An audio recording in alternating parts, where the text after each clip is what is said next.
আমি শাহাদাত, লিখছি সিরাজগঞ্জ উল্লাপাড়া থেকে। আমি পেশাধারে একজন ওয়ার্কশপ মিস্ত্রি। আমি ট্রাক, বাস, কোচ সব ধরনের কাজ করি। আমি এখন ঘটনায় ফিরে আসি। ঘটনাটি ঘটে টাঙ্গাইল জেলার করটিয়া নামের একটি জায়গায়। জায়গাটির নাম মনে পড়ছে না। যারা করটিয়া মেইন রোড দিয়ে চলাফেরা করে তারা অবশ্যই চিনবে এখানকার সেই জায়গাটি। একটি রাস্তার সামনে ব্রিজ, আর রাস্তার এক পাশে কবরস্থান আর এক পাশে শ্মশান। তো আমার সাথে যে ঘটনাটি ঘটেছিল সেটির সময় হচ্ছে 2015 সালে। তখন আমাদের এলাকার একটা ট্রাক পেছনের ডাবল শিওনের টিউব ভেঙে 2টা চাকা খুলে কবরস্থানে চলে যায়। তখন সে গাড়ির মালিক আমার কাছে এসে বলেন তার গাড়ির কাজ করতে যেতে হবে। তখন আমি করটিয়া চলে আসি কাজ করার জন্য। এসে কাজ শুরু করলাম। কাজ করতে 2 দিন সময় লাগবে। তখন তাই গাড়ির মালিক আর ড্রাইভার বাসায় চলে গেলেন, আর গাড়ির কাছে আমি, গাড়ির হেল্পার আর আমার এক অ্যাসিস্ট্যান্ট। সারাদিন কাজ করতে করতে সন্ধ্যা হয়ে গেল। তখন জায়গাটা নীরব হয়ে গেল। একটা পাখি বা পোকা মাকড়ের কোন আওয়াজ শুনতে পেলাম না, শুধু বাতাসের শোষ আওয়াজ। সন্ধ্যাতেই মনে হচ্ছে অনেক রাত।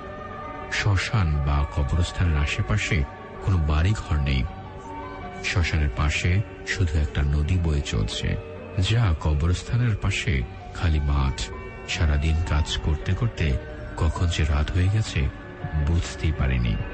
তখন যে শ্মশান পাহারা দেয় সে এসে বলে গেল, ভাই জায়গাটা ভালো না, বেশি রাত করবেন না, তাড়াতাড়ি কাজ সেরে গাড়ি লক করে ঘুমিয়ে পড়বেন, আর কেউ ডাকলেও গাড়ির ভেতর থেকে বাইর হবেন না। এই বলে সে বাসায় চলে গেলেন। তখন আমরা ভাবলাম রাতের খাবার শেষ করে ঘুমিয়ে পড়ি। 3 জন খেতে বের হলাম, কিন্তু আশেপাশে কোনো হোটেল নেই। তাই দূর থেকে খেয়ে দিয়ে 3 জন চলে আসলাম। আশেপাশে একদম নীরব, আর একটা ঠান্ডা বাতাস এসে আমাদের শরীরে লাগলো।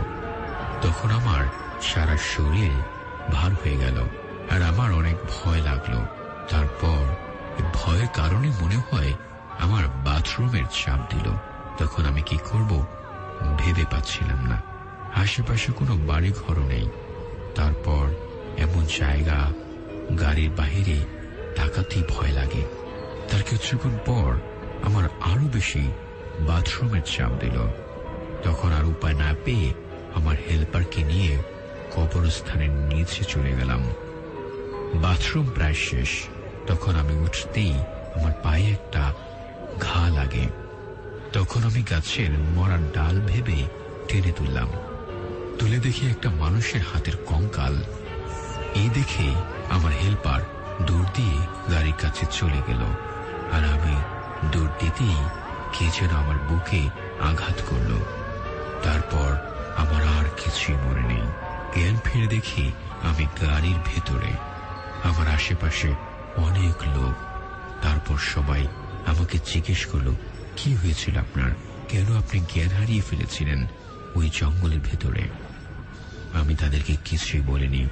পরে সকালে উঠে আমি বাড়ি চলে আসি, কিন্তু আমার অনেক জ্বর ছিল অনেকদিন ধরে। এখন অনেক ভালো আছি। সবাই আমার জন্য দোয়া করবেন। ভাইয়ার, আল্লাহ হাফেজ।